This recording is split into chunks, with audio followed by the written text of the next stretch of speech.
नमस्कार, मी भाग्यश्री पाटील. मार्केट आणि मी हा सोप्या मराठीतून शेअर मार्केट समजावून सांगण्याचा माझा एक उपक्रम आहे. 19 आणि 20 ऑक्टोबरला मी कोर्स ठेवला आहे. हा कोर्स ठाण्याला ऑफलाईन आहे. ज्याला कोणाला कोर्सची चौकशी करायची त्याने 9699615507 9699615507 या नंबरवर तुम्ही चौकशी करू शकता. काल मार्केट फार भयावह होतं, पण नाण्याच्या दोन बाजू असतात.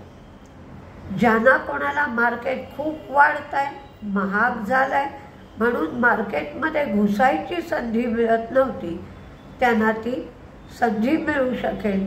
म्हणजे जे शेअर खूप पडले पण चांगले आहेत त्या शेअरमध्ये प्रवेश करता येईल आणि मार्केट करायला सुरुवात करता येईल अशी संधीसुद्धा मार्केटने दिली आहे. काल American market roller coaster ride म्हणतो तसं चाललं होतं. आधी तेजी, मग मंदी, पुन्हा तेजी. आपल्याकडचं मार्केट असं नव्हतं. ओळीने अख्खा दिवसभर मंदीतच मार्केट गेलं.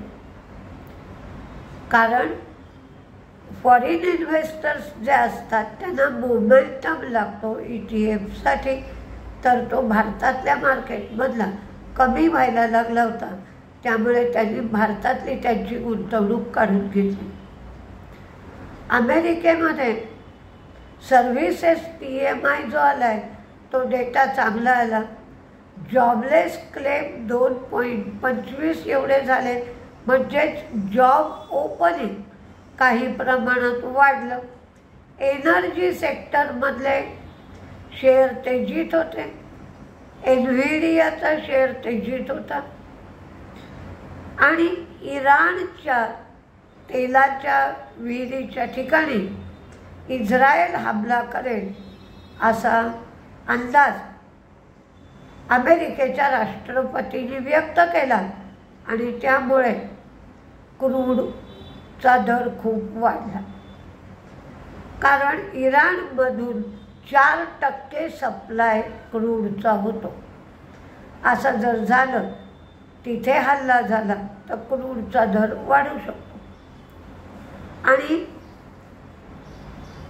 काही जण तर म्हणतात की हल्ला झाल्यानंतर $200 पर्यंतही क्रूड जाऊ शकतं. म्हणजे पूर्वी 160 पर्यंत गेलेलं पाहिलेलं आहे. त्यावेळेला मनमोहन सिंग पंतप्रधान होते. 150-160 पर्यंत क्रूड गेलं होतं. तसं $200 पर्यंतही जाऊ शकतं असं बोललं जातं.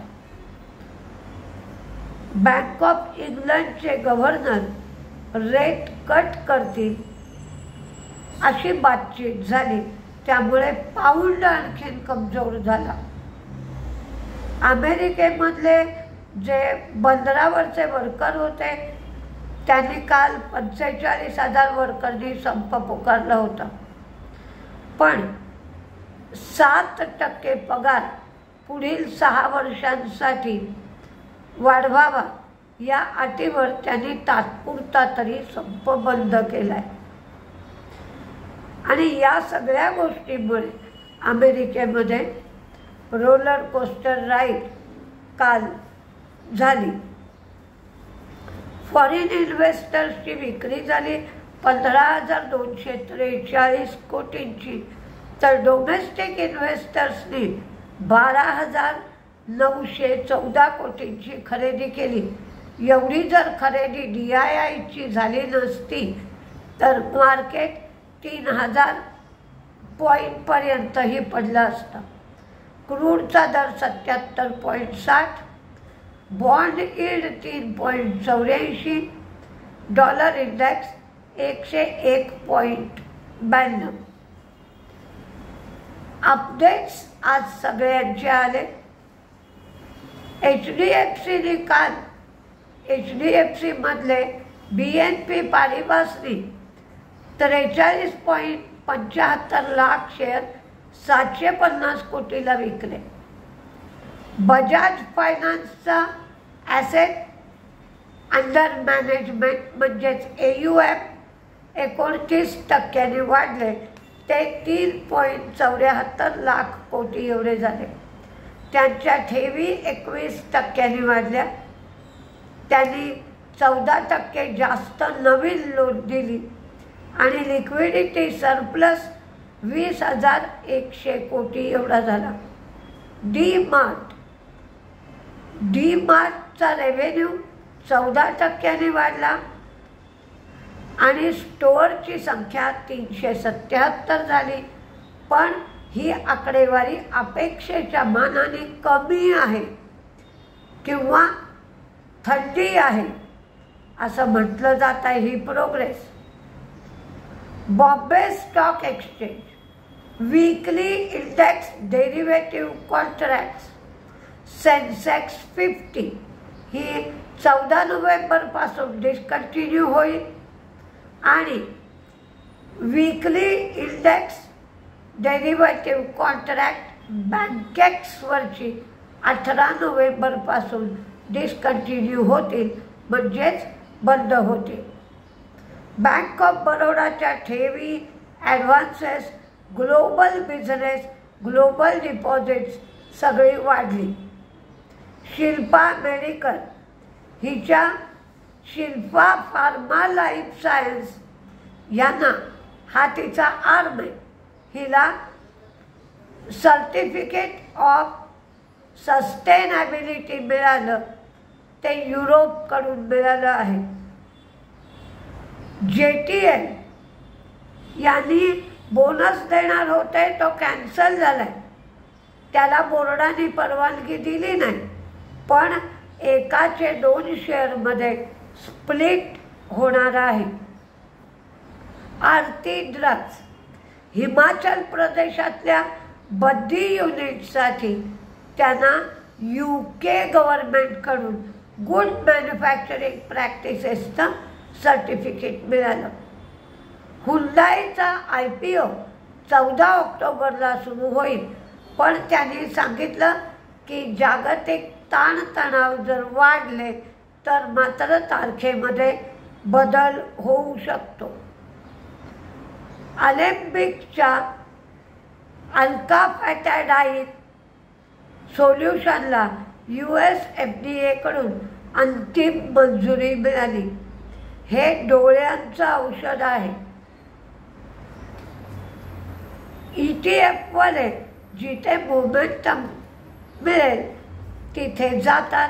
तर अशा वेळेला ज्यांना लार्ज कॅपचे शेअर घ्यायचे आहेत किंवा इन्व्हेस्टमेंटसाठी घ्यायचं आहे ते शेअर स्वस्त पडू शकतात. आता कोणत्या शेअरमध्ये तेजी, कोणत्या शेअरमध्ये मंदी राहू शकते हे आपण पाहूया.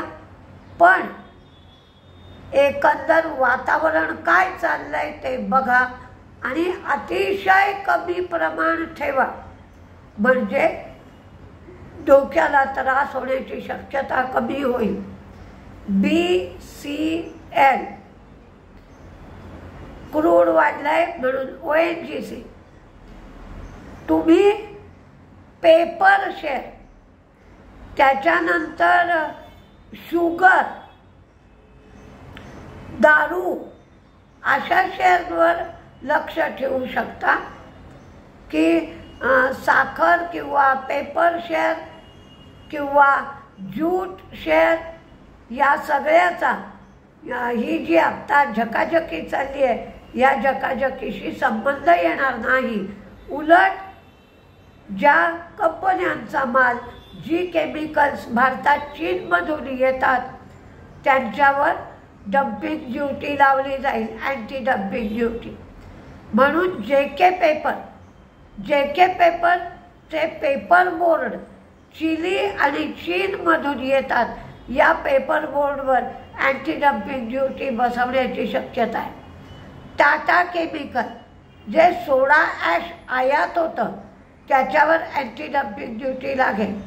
ऑइल इंडिया क्रूड वाढलाय म्हणून, सिमेंटच्या किमती काल वाढवल्या म्हणून Dalmia Bharat, Lal path lab, Metropolis, Nestle, Cipla, DLF, रिफॅक्स, Bajaj housing, Mahindra and Mahindra, JK Lakshmi cement, Eris, ERIS, Infosys, Tata communication, Shilpa medical, Varun beverages याचे रिझल्ट चांगले लागण्याची शक्यता आहे म्हणून दिलाय.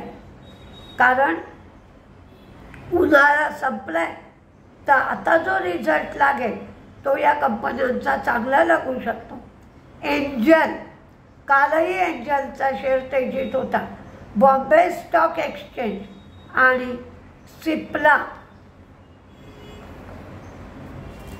आणि काही शेअरचा मात्र जरी अप्पर सर्किट लागत असलं, आता area life science,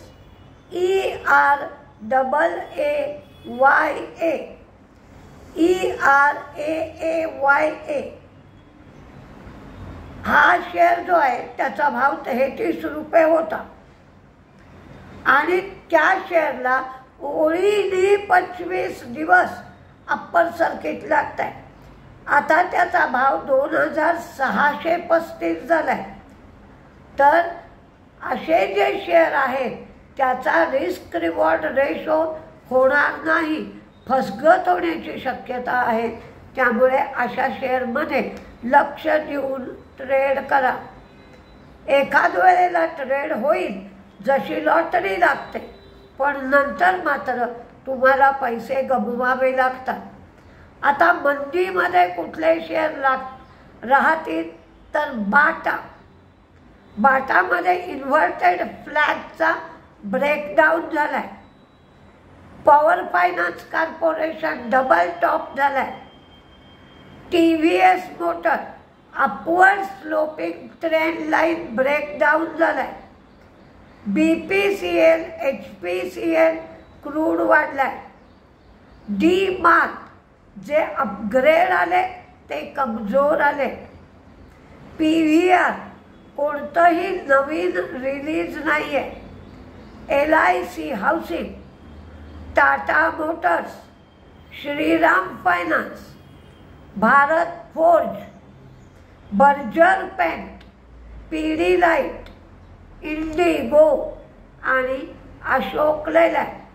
Berger paint, Pidilite, IndiGo हे सगळं क्रूड वाढलंय म्हणून त्याच्यामध्ये मंदी आहे. HPCL, BPCL, एशियन पेंट सगळं त्याच्यातच आलं. तर क्रूड वाढल्यामुळे त्या शेअरमध्ये मंदी येऊ शकते. तर कसं मार्केट आहे बघा. अगदी थोड्या प्रमाणात ट्रेड करा किंवा जे शेअर तुम्हाला खरेदी करायचे होते ते 5-5 शेअर, 2-2 शेअर कमी भावाला खरेदी करा, म्हणजे तुमचं ॲव्हरेज चांगलं होऊ शकेल. सावधानतेने ट्रेड करावा हीच तुम्हाला विनंती आहे. नमस्ते.